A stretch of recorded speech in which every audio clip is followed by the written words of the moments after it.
Let's reduce the chance of you tearing while you're giving birth.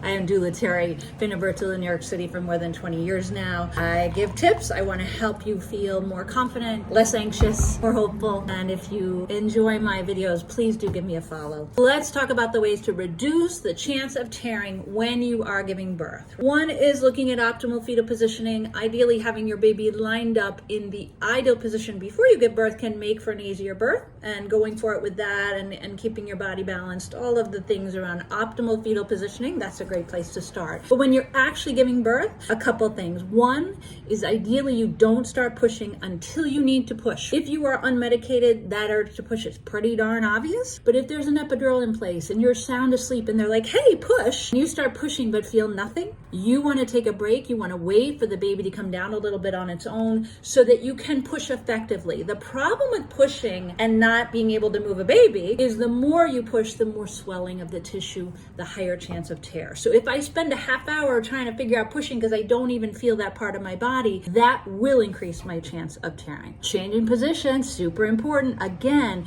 if you have to push more than your body should have had to because you've been stuck in one position, usually on your back, pushing and pushing in the same position can really lead to longer pushing stage, more swelling, more tearing. And then actually delivering the baby, being just slightly tilted to either side, getting off that tailbone, allowing the perineum to get out of the way. So delivering on your side, either side, just a little rotated instead of flat on your back, can lower your chance of tearing, as can delivering on hands and knees. That'll be more complicated for some practices. Finally, the moment of truth. When your baby's head is being born, you really want to get all your focus, tune into your care provider, focus right on them, and they can let you know, like push or don't push, follow your body, go gently. Very easy for the moment that the head is being born for that one contraction to freak out a little bit. But freaking out will tense things and make for a faster delivery of the head, which obviously